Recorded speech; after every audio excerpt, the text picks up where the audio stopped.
No ano de 1858, a pequena Santo Antônio do Paraibuna, atual Juiz de Fora, assistia estupefata à chegada de 1.193 imigrantes alemães e tiroleses contratados pela Companhia União Indústria para formarem a colônia alemã Dom Pedro II. A colônia alemã Dom Pedro II ocupava toda a região oeste de Juiz de Fora, incluindo também o Morro da Glória e a Rua Bernardo Mascarenhas. Hoje, 165 anos após a chegada destes colonos alemães e tiroleses em Juiz de Fora, nós ainda encontramos descendentes destas famílias residindo no mesmo local.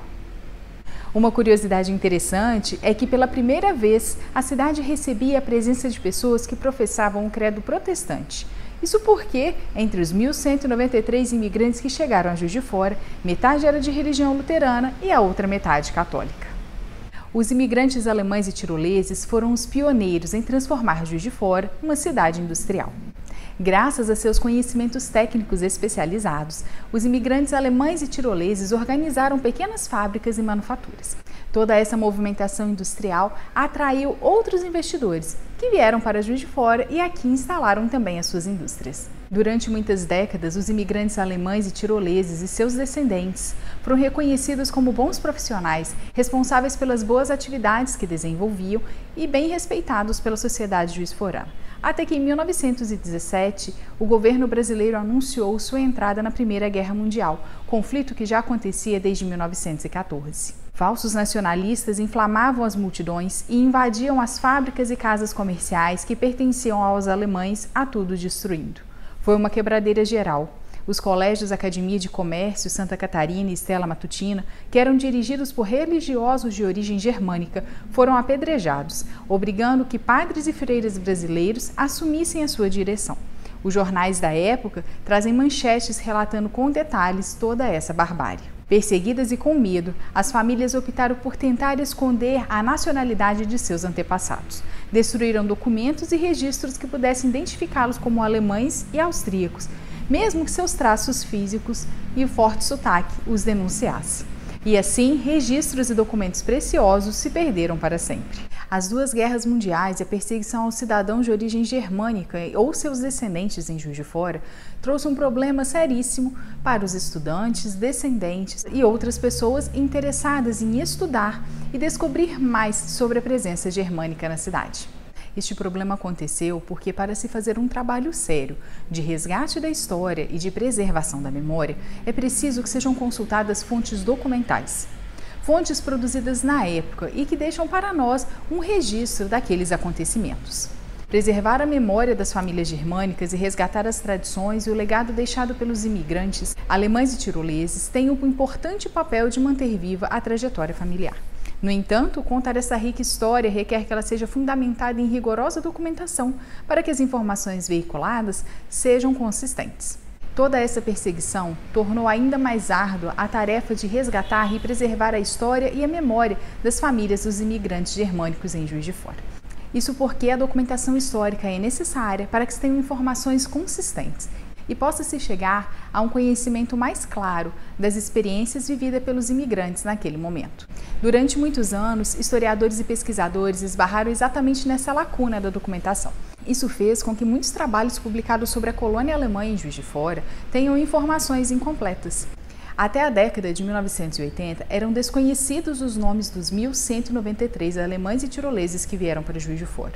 Homens, mulheres e crianças que deixaram a terra natal, atravessaram o Oceano Atlântico a bordo de frágeis embarcações movidas pela força dos ventos, numa viagem que durou até 78 dias. Chegaram no Rio de Janeiro, dali se deslocaram para Juiz de Fora e se instalaram na colônia Dom Pedro II. Com dedicação, empregaram a força de seu trabalho no sustento da família e em favor de nossa cidade. No entanto, os nomes destes imigrantes não eram conhecidos. Caso algum pesquisador ou até mesmo algum descendente precisasse dessa informação, não havia onde encontrá-lo.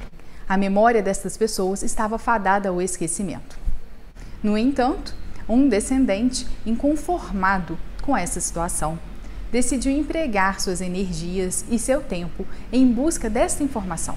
o historiador Roberto Dili começou a buscar com afinco a documentação que pusesse fim a este mistério. Ele nos conta como conseguiu desvendar esse mistério e trazer a lume o nome dos 1.193 imigrantes alemães e tiroleses e outras informações sobre suas trajetórias. A história da imigração germânica para o Juiz de Fora, durante muitos anos, ela foi uma incógnita para os historiadores. Por quê? Porque todos aqueles que se arriscaram a pesquisar sobre esses imigrantes se depararam exatamente com um único problema: a falta crônica de documentação para basear a sua pesquisa. Ora, se eu não encontro registro, como eu posso afirmar aquilo que eu estou deduzindo? História não pode ser dedução, não pode ser achismo, história tem que ser algo responsável. Para se falar da história desses imigrantes, que também fazem parte da minha história, porque os meus antepassados estão entre esses imigrantes, tanto vindos do Tirol quanto da Alemanha. E isso me atraiu muito, isso me chamou sempre a atenção desde muito novo. A minha saudosa avó, Maria do Carmo, Dona Carmen, como era conhecida, dos 40 netos, o único neto que se interessou por essa pesquisa fui eu. Então, ela me transformou, aos 14 anos, num historiador. Ela conseguiu despertar em mim o interesse para desvendar essa história. Ora, se os pesquisadores mais experimentados, mais experientes, não conseguiram, o que aquele garoto, aquele menino conseguiria? Me fiei no maior pesquisador da imigração alemã, o primeiro a publicar um livro sobre a imigração alemã para Juiz de Fora, que é o Luiz José Stelling, meu saudoso amigo. E andávamos eu aos 17 anos, ele aos 80, e continuávamos complementando a pesquisa para que ele pudesse trazer à lume o seu livro como realmente trouxe. Quando fomos ler o livro do Stelling, em alguns momentos, nós encontramos ali pedidos de desculpa, onde o autor se vê obrigado a pedir desculpa ao leitor, simplesmente porque ele não conseguiu encontrar os registros para poder comunicar, poder enumerar quem são esses imigrantes. Ora, o Stelling falece logo depois do lançamento do seu livro, e fico eu ali, jovem, ainda muito disposto, cheio de energia. Tomei sobre mim, como uma obsessão, descobrir o nome desses imigrantes.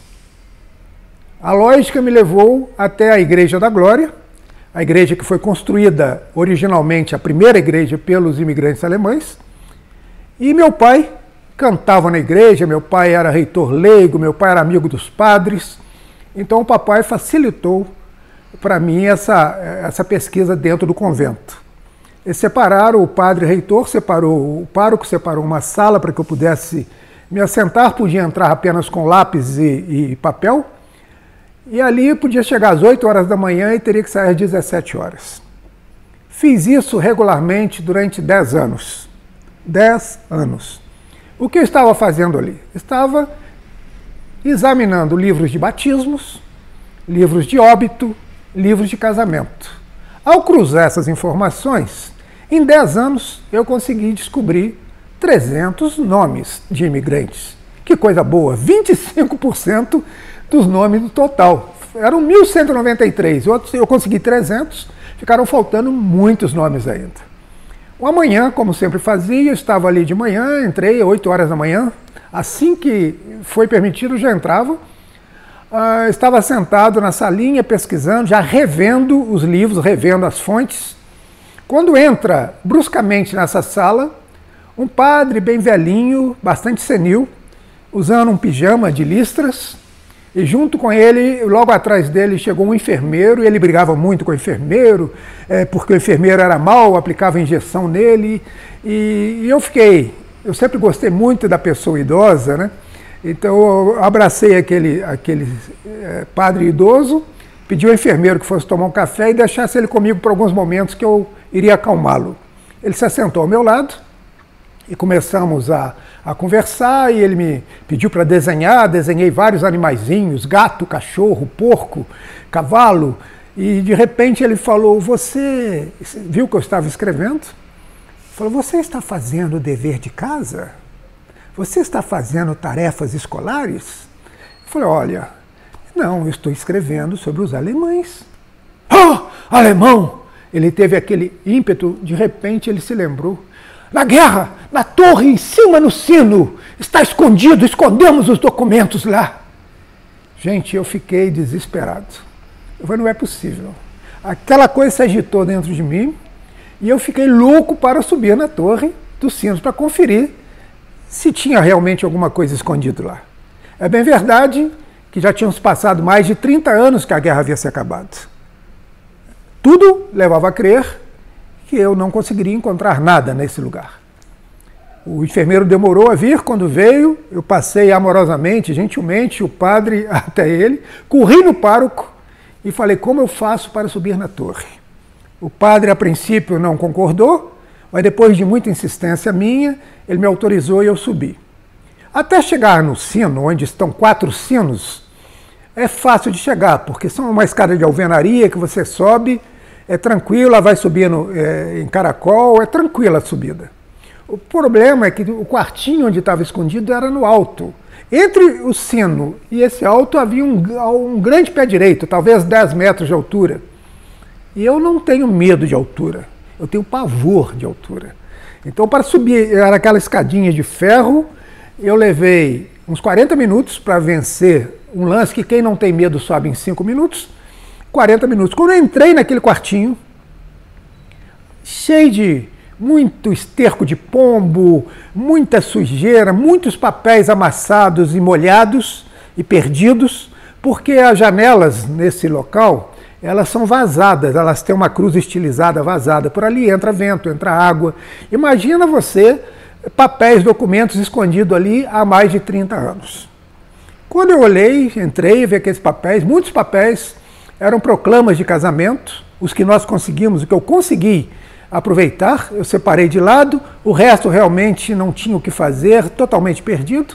Quando eu reparei num cantinho, um embrulho de jornal, um jornal retangular, um embrulho retangular, aqueles jornais antigos, com umas cordinhas barbantes amarrados assim, quase todos podres. Havia uns 2 dedos assim de lodo em cima daquele embrulho. E quando eu abri, ali dentro estava o livro do registro de todos os 1.193 imigrantes, anotados navio por navio que trouxeram, em ordem de chegada, não faltava nenhum. Ali estava passageiro número 1, quem era o primeiro imigrante que veio na primeira barca, sua data de nascimento, a cidade onde ele nasceu, o estado, a religião que professava, a profissão que tinha, a profissão pela qual foi contratado, o quanto ele pagou de passagem entre o Porto de Hamburgo e o Porto do Rio de Janeiro, e o quanto ele tomou de empréstimo da companhia para financiar essa sua viagem. Eram informações belíssimas. O total de pessoas. Logo em seguida vinha a sua, se fosse casado, vinha a sua esposa, com todas as informações da sua esposa. Também os filhos por ordem decrescente, do maior para o menor, filhos e filhas. O total de pessoas que chegaram. Eram informações precisas, de uma vez só. De uma vez só. Eu consegui descobrir todos os 1.193 imigrantes, quem eram, a origem.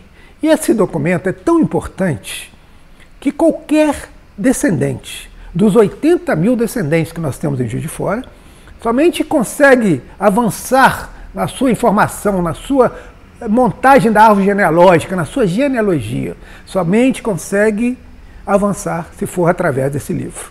Na verdade, muitas famílias têm vindo, esse livro foi doado ao Instituto Teuto Brasileiro, e que faz um trabalho maravilhoso como um guardião dessa memória, preserva realmente essa memória. E o Instituto ele presta esse serviço a todas as famílias.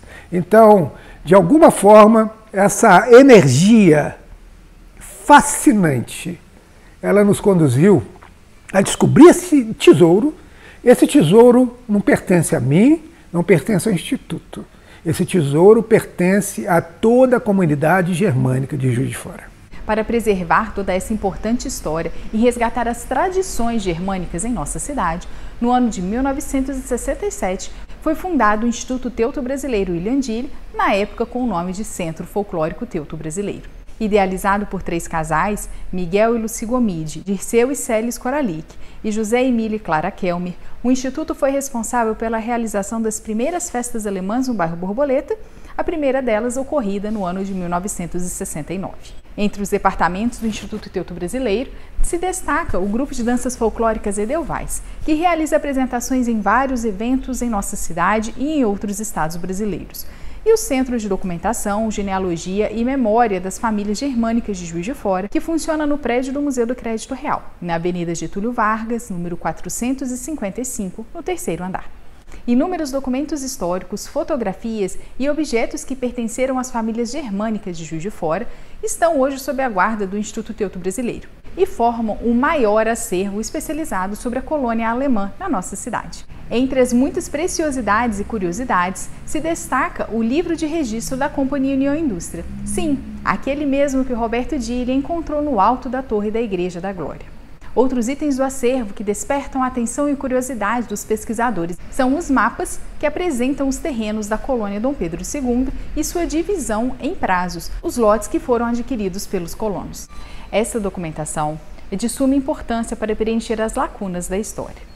E outro ponto que merece muito a nossa atenção é a sua conservação, pois se tratam de materiais produzidos há mais de 160 anos e que, por isso, precisaram passar por um processo de restauro. A restauração é um conjunto de medidas que objetivam a estabilização ou a reversão de danos físicos ou químicos adquiridos pelo documento ao longo do tempo e do uso, intervindo de modo a não comprometer sua integridade e seu caráter histórico. Para que um documento possa ser restaurado de forma acertada, a primeira preocupação é contratar profissionais realmente habilitados para essa missão. Não podemos nos esquecer que tudo isso requer recursos financeiros que normalmente as instituições culturais não possuem. Preocupado com a conservação destes documentos e em garantir que as gerações futuras tenham acesso a eles, o primeiro tesoureiro do Instituto Teuto-Brasileiro Ilhandille, Natan Ramalho dos Reis, teve a iniciativa de propor um projeto junto ao Programa Cultural Murilo Mendes. A proposta era que o livro de registro da Companhia União Indústria e os 3 mapas fossem restaurados e, assim, continuassem disponíveis para consulta gratuita por parte da população.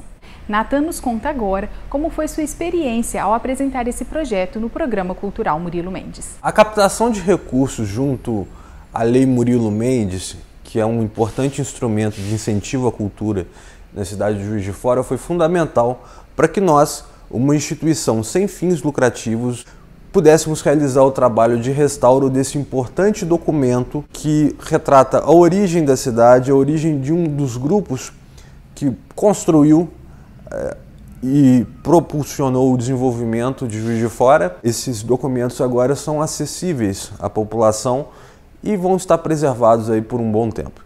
Como vimos, o resultado deste esforço conjunto valeu a pena. E agora essa documentação está plenamente preservada. Se você é descendente dos imigrantes alemães e tiroleses ou se interessa pelo assunto e gostaria de conhecer esse material pessoalmente, entre em contato conosco.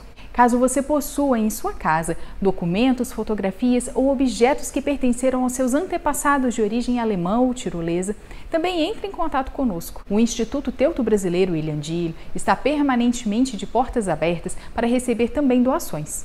Caso você tenha em sua casa documentos, fotografias ou objetos que pertenceram aos seus antepassados alemães ou tiroleses, entre em contato conosco.